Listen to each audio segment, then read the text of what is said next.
الحمد لله رب العالمين صلى الله وسلم على محمد وآله وصحبه وسلم. Inshallah, we continue with this book of inheritance. We are in this chapter, inheritance of a fetus. Inheritance of a fetus. A fetus is unborn baby, has not been born yet. That's a fetus. The Sheikh, he said, Sheikh Salih bin Fawzan, he said in some cases the legal heirs may include a fetus. So it could be like, for example, a woman is pregnant, right? So the man dies, right? The man dies, he leaves a wife who is pregnant. So she will inherit and the fetus also will inherit. طيب? Fetus also will inherit. طيب. Some problems may arise as regard to the fetus's life or death. So because the case of a fetus is not like the case of a baby that was already born, because this fetus may not even come out alive. You see? And Allah knows best. Or we don't know the gender of this fetus, whether it's going to be a male or female. We don't know. Because the share varies from the male to the females. If it's a male, he gets the double share of his sister. طيب? Now, being a male or female. One or more, because sometimes the woman can have twins in her belly. Sometimes triplets. Yes, some women, they give birth to three babies. Naam, or four, even four. There was a case, I think, a lady gave birth up to about 8-9 babies. Yes. Naam. So it can happen. طيب. Thus the ruling in such cases differs according to each possibility. Because we don't know. Each possibility is different. Hence, Muslim scholars, may Allah have mercy on them, pay great attention to the case of a fetus. See? So they pay great attention to the case of a fetus. Very important. But look, subhanallah, how Islam honors even the fetus. The fetus has rights. Allahu Akbar. Where do you find this? You don't find this in any other religions. You don't find this. طيب. The Shaykh said, Hafidahullah Ta'ala, as they dedicate a whole chapter for it in their books of inheritance. As you see here, the Shaykh has a chapter about inheritance of a fetus. Hence, the issue that concerns us is the case of a deceased leaving behind a pregnant woman. This is what we have to worry about now. We're studying this. A man dies, he leaves a pregnant woman, right? Whether the fetus is entitled to inherit when delivered alive, or that his or her share is eliminated or blocked. In all cases, or that such a fetus is entitled to inherit in some cases and blocked in others. طيب. So the Shaykh is telling you here, what concerns us is a man leaves a wife behind, and this wife is pregnant. Okay, what is the case of this fetus? It's very uncertain. This fetus can come out alive, can come out dead. And even if it does not come out, even if it does not come out dead, it's alive. Okay, will this fetus be blocked or it would not be blocked? طيب. As for the fetus, that is uniformly agreed, means there is agreement among the scholars. Upon his or her right inheritance, there should be two conditions. The first one, making sure of the evidence of the fetus in the womb. So we have to have proof and evidence that this woman is pregnant. Okay, this is number one. Because how can you how can you establish a rule about something that doesn't exist? First of all, it has to exist first. طيب? In the womb of a woman at the time of the inherited person's death. At the time of the inherited person's death. So when someone dies, the husband dies, and it is proven that his wife is pregnant. Even if it is just drops of male and female sexual discharge. Subhanallah, look at this. This is the first. Second, the fetus is delivered alive. The first case is not even delivered, right? Even if the fetus in its early stage, as long as it is proven that this woman is pregnant. This is the first condition. Second one, the fetus is delivered alive and in stable condition. طيب? This is due to the hadith of the Prophet ﷺ, in which he says, if a newborn cries or shows any other signs indicating life, then it is to get a share of inheritance. Okay? The hadith is related by Abu Dawood. It is reported that Ibn Hibban graded it as Sahih. Naam, I will repeat. He said, sallallahu alaihi wasallam, if a newborn cries, because crying is an indication of what? Alive. Because a dead would not cry, would it? No, طيب. Shows any other signs indicating life, then it is to get a share of inheritance. طيب. So the Prophet sallallahu alaihi wasallam, he said, if the baby is come out alive and he cries, which is a sign that he is alive, then he's entitled a share of inheritance. He is to be given his haqq of inheritance. This hadith is graded Sahih, authentic by Ibn Hibban. The sign of life concerning the newborn child involve crying, sneezing, so if he sneezed, or moving, or any other signs indicating life.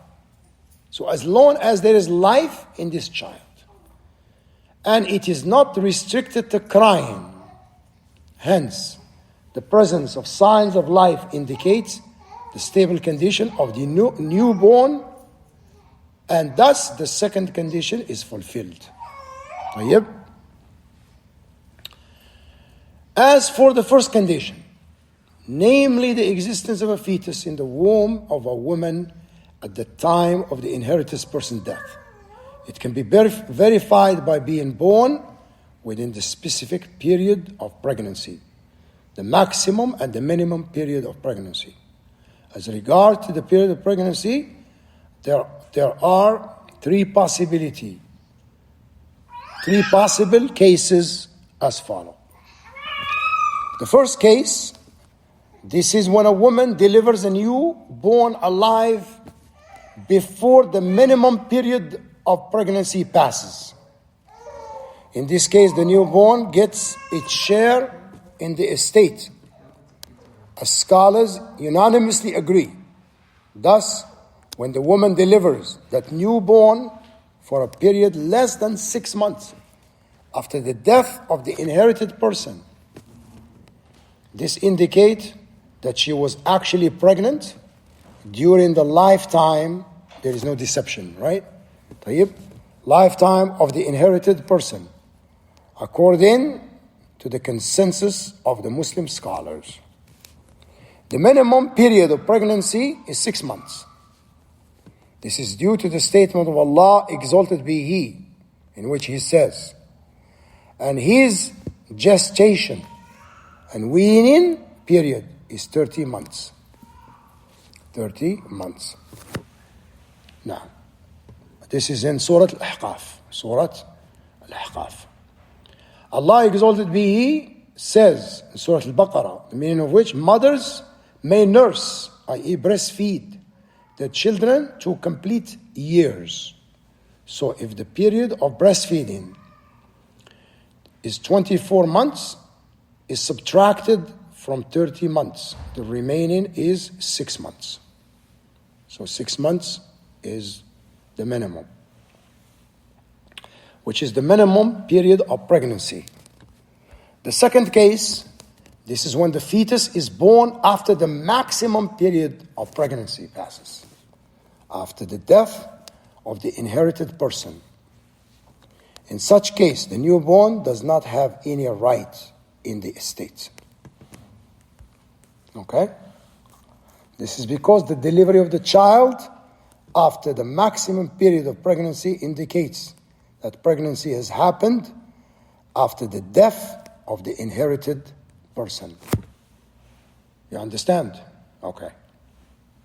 Scholars differ with regard to determining the maximum period of pregnancy. There are 3 opinions. طيب. So, now if the baby died before the person he's going to inherit from dies, can he inherit? He cannot inherit. Okay? He cannot inherit. It has to be during that time. Like for example, the father passes away and one of his son already died before the father passes away. Does that son get anything? He does not get anything. Because he died. He died before his father. He doesn't get anything. Are you with me? The Sheikh, he said, the maximum period of pregnancy is 2 years. This is due to the statement of the mother of the believers, Aisha radiallahu anha, who said, the fetus does not stay in the womb of the mother for more than 2 years. So this is the maximum. The minimum is 6 months, the maximum is 2 years. There is no room for ijtihad regarding this statement, as it is dealt with as marfu' hadith. So when a companion make a statement, right? Especially the Khulafa al-Rashidin, the rightly guided Khulafa, the mothers of the believers like Aisha radiallahu anha, who is considered a scholar, if they make a statement and they said, they talk about a ruling concerning the deen, there is no way that they are talking using their own opinion. They must have heard it from the Messenger of Allah sallallahu alaihi wasallam. Number 2, the maximum period of pregnancy is 4 years. This is because when there is no legal text, we must resort to the actual cases. And some cases of pregnancy have been reported to last for about 4 years. Subhanallah. 4 years. The maximum period of pregnancy is 5 years. The preponderant of the opinion, Allah knows best, is that the maximum period of pregnancy is 4 years. This is based on the fact that there is no decisive proof indicating such period. So we should consider the actual cases. And is truly happened that some cases of pregnancy lasted for 4 years, and Allah knows best. But these are, sister, you don't have the class? Okay. طيب, you can turn it on.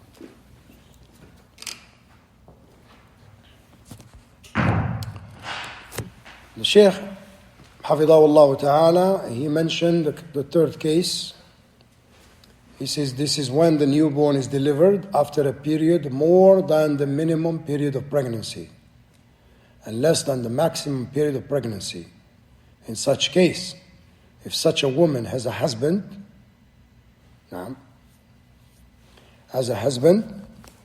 and then he said, this is because there is no evidence that pregnancy happened during the lifetime of the inherited person. Pregnancy might have happened due to copulation that took place after the death of the inherited person. However, if that woman does not have a husband, if she doesn't have a husband or then the newborn is entitled to inherit, as there is a proof indicating the existence during the lifetime of the inherited person. So what he wants to say here, he wants to say, if the woman has a husband and the woman got pregnant from that husband, right? Then that child is entitled to inherit from his father. If it was out of wedlock, then no, he will not inherit from him. In this regard, Muslim scholars unanimously agree that when the newborn cry, then there is certainty that it is born alive and is in a stable condition. However, they differ as regard to those signs indicating life other than crying, such as moving, suckling, or breathing. Some scholars view that the sign of newborn's life is restricted to crying, excluding any of other accompanying sign. Other scholars consider the sign of crying as well as other signs indicating life. This opinion is stronger. The latter is the preponderant opinion, means the strongest, as the sign of life is not restricted to crying, but it includes other signs such as moving and the like, as viewed by some scholars. Even if the sign of life refers to just crying or making any voice, this does not mean that we should exclude any other signs, including life, and Allah knows best. How to give the fetus its share? If there is a fetus among the legal heirs, and the legal heirs, for example, a man passes away, he leaves a mother, and he leaves a father, he leaves a wife, and then he leaves this fetus. طيب, he leaves this fetus. So, because of the fact that there is a newborn baby, let's say the baby was born, طيب, and the baby is a male, then in this case, the father, he gets 1/6, the mother gets 1/6, or else they could have got 1/3. But because of the presence of this child, so their share shrinks from 1/3 to 1/6. Then the wife gets 1/8, or else she would have got 1/4 because of the child. And the rest goes to the male newborn. The uncles and aunts, they don't inherit anything. He blocks them. But if it is a female, then it will be a different case. If it's a female, the same thing. The mother and the father, they get 1/6, 1/6. The wife gets 1/8, and the daughter gets half. And the rest goes, if there is an uncle, an aunt, then they share the rest. The male gets double share of the female. Our Sheikh Al-Allama, Sheikh Salih bin Fawzan Al-Fawzan, he said they should wait until its birth to know whether the newborn will be entitled to any share in the estate or not, so that the estate is distributed at once. But if the heirs do not agree to wait until the baby is delivered and demand the distribution, this can happen. People, they don't want to wait. They want to get their...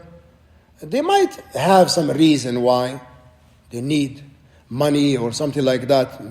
They could have debt or something like that. They want their share right away, before its birth. Is that permissible for them? Muslim scholars have two different opinions with regard to this issue. The first opinion, the heirs are not permitted to distribute the estate. This is due to the uncertainty concerning the case of the fetus. As there are many possibilities, such as the number of fetuses, because it could be a twin. Could be a twin, could be a triplet, because we don't know. Such as matter may cause a great difference in the fetus share, as well as the share of others. You see?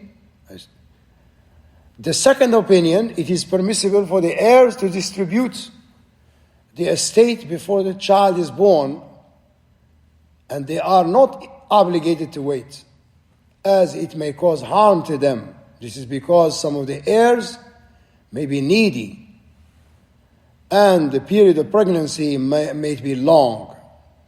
Thus, according to this opinion, the share of the fetus is to be considered so that there is a guarantee that the newborn gets its due share. So there is no need for delay in the distribution of the estate. According to the apparent circumstances, the second opinion is the preponderant one. So the Shaykh, he leans towards the second opinion. Yet, the scholars adopting the second opinion differs as regard to the amount share that should be left for the fetus. Because we don't know whether this fetus is going to be a male or female, or is going to be 1 or 2 or 3. We don't know. This is because no one can know the actual case of the fetus except Allah. Besides, the case of the fetus involves so many possibilities, being alive or dead, 1 or more, a male or female, etc. Undoubtedly, those several possibilities have their effect on the share of the fetus as well as the shares of those involved with him in the inheritance, because that changed the whole thing.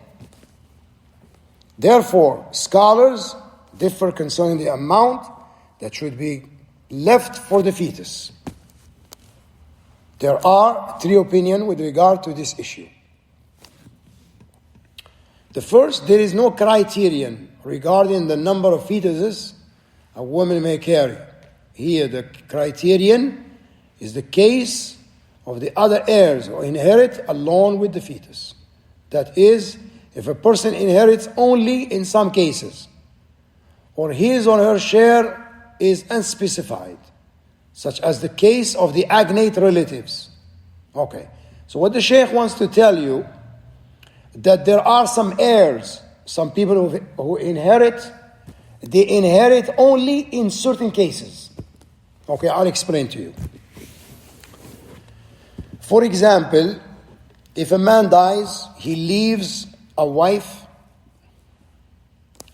and he leaves a daughter, he leaves a brother, and he leaves a sister. Okay, the heirs are known, right? He leaves a father, he's one of the heirs. Mother is one of the heirs. Wife is one of the heirs. Daughter is one of the heirs. Are the blood relations, the uncle and aunts, are they part of the heirs or they are not? They're not. But they inherit only in special occasions. Okay? They inherit only in special occasions. Like what? If there is no father and son. And in this case we have what? No. Do we have the father or we don't have the father here? We have the father. They are to be what? Blocked. They cannot inherit. In the presence of the father and the son. Remember this. If the father is there, the son is there, they block them. They cannot inherit. But if the man dies, he does not leave a father. He leaves a mother. And he leaves a wife and a daughter. Do they inherit?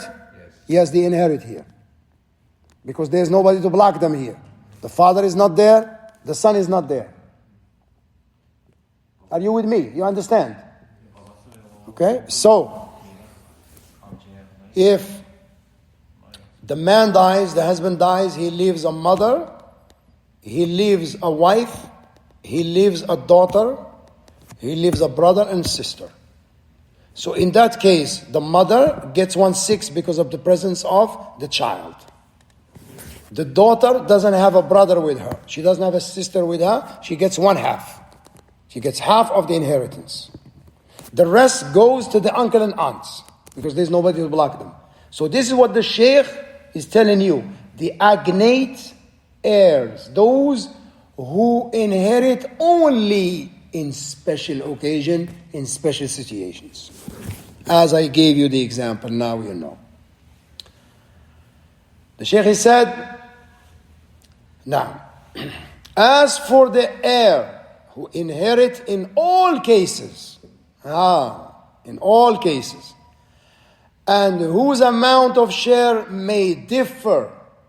Okay, why may differ? According to certain scenarios, right? According to certain situations. I'll give an example. The husband, if his wife passes away and they don't have any children, he gets what? How much? He gets half. He gets half of his wife's inheritance. طيب? But if there are children, his share shrinks. That's what the Sheikh is telling you. Okay? He's telling you this. That there are heirs, they inherit, they might inherit their share, all of it, or they may not inherit all of it because of a certain person who blocks them partially. They don't get blocked like altogether, but partially, so their share gets shrink. طيب. So, but if there is a child, the husband, he gets 1/4. He doesn't get 1/2. طيب? Now, the Shaykh said, now, such a person is to be given the least share he or she may get. So what he wants to tell you, if there is a fetus, we don't know the condition of this fetus. Might be a girl, it might be a boy. It might be, you see, we don't know. It could be 2 males, it could be 2 females, we don't know, right? He might not even come out alive. So in this case, what do we do? With those heirs, we give them the least amount. Okay, for example, the husband gets half, we give him 1/4. Are you with me? طيب? So in that case, we give him the least, because we don't know. If they come out dead, then we give him how much? Half. He gets half. But if they come out alive, or one come out alive, then we give him how much? 1/4. We give him 1/4 because of the child. So that's what the Sheikh is telling you. Because we don't know. So we give them the least amount. طيب. Yeah. The Sheikh said, he or she is to be given his share, now, with regard to the heirs, her share does not differ in amount in all cases. Okay? Those that their share does not change in all cases. Those we give them the full share. طيب? He or she is to be given her full share. After doing so, the remainder of the estate is reserved until the case of the fetus is decided. Is that clear? Second, the fetus is to be treated according to what is best for it, i.e. the possibility according to which the fetus may get the largest possible share. And those inheriting along with it are to receive their least possible share. Thus the bigger share of that of the two males or that of the two females is to be reserved for the fetus. And the other heirs who have specific share are to receive the least of the shares they deserve. Therefore, after the child is born and the case is decided concerning the gender and number, there are 3 procedures to be followed. The newborn gets its due share from the reserve amount, and what remains is to be distributed among the heirs. Okay, so what they're saying, the second one, they are more cautious. Second case. They say we reserve the biggest share for the fetus because we don't know. Okay? Now when the fetus, his condition is decided, then if it is a girl, right? We give her how much? We give her half. We give her half. And the rest is distributed among the other heirs. But if it's a boy, he takes everything. Okay? After those shareholders take their right. So he takes everything after that. طيب? Now. So that's the second opinion. The third. A share equal to the share of one male or one female, the larger of which is to be reserved for the fetus. The reason behind this is that it happens in most cases that a woman delivers only one baby each time. Hence, the ruling should be established on what happens most often. So, this opinion, they go with the majority of the time. Because it's very uncommon a woman will have twins and 3 or 4. So what's common? She delivers one baby. So we're going to go with what's common. طيب? Now, the reason behind this is that it happens in most cases a woman delivers only one baby each time. Hence, the ruling should be established on what happens most often. According to this opinion, the judge is to assign a sponsor from among the heirs to guarantee that the newborn babies will get their 4 shares. If there are more than one, this is because a newborn cannot ask for its rightful share. So the judge does this on the child's behalf as a precautionary procedure. So he assigned a sponsor to take care of that baby. Subhanallah. This deen is just amazing, wallahi. Amazing. Finally, the soundest of the 3 aforementioned opinions is that which involves more precaution, namely the second one. That is, it happens many times that a woman gives birth to twins, but delivering more than 2 babies rarely occurs. Besides, assigning a sponsor, as mentioned in third opinion, may be difficult, even if it is done. Some matters may happen and prevent such sponsor from observing the assigned mission. Thus, the newborn child may not receive their due shares if they turned out to be more than one child, so their right may be lost. So the Shaykh, it seems like if he favors the second opinion, the one that is more cautious. So we save the majority of the inheritance and we distribute the rest among the heirs. Now when the baby is born, we don't know. It could be 1, it could be 2, it could be 3. This is more safe. So if there is only one, we give him his share and the rest goes to them. We give them their full share. Whatever they deserve, we give it to them. طيب.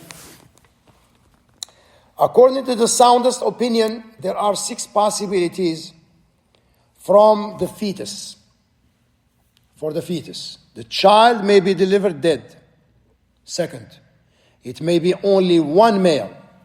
Third, it may be only one female. Fourth, it may be one male and one female. Fifth, it may be 2 males. Sixth, it may be 2 females. So all these possibilities can happen. There are 6 possibilities. For each is a specific case as regard to distribution of the estate. Besides, the distribution of the estate is to be according to a mathematical process for each possibility. The cases of the heirs are to be considered. As for the heirs who gets the same share in all cases, he or she is to get his or her full share. However, those heirs whose share may differ in amount from a case to another are to receive the least of their shares. With regard to those who inherit in some cases and are blocked in others, they get nothing of the estate, like the uncle and aunts, because we don't know. Because this child could be a boy, so he blocks them. So if we give them, then we're going to oppress him. We're going to oppress him. You see? After that, the remainder of the estate is to be reserved until the fetus is delivered and its case is decided, as mentioned above, and Allah knows best. So this is the chapter of the fetus, and next time, inshallah, the Shaykh is going to talk about the missing person, a missing person. We ask Allah subhanahu wa ta'ala to grant us all al-ilm al-nafi' wal-amal salih. Alhamdulillah Rabbil Alameen. Sallallahu ala Muhammad wa alihi wa sahbihi wa sallim.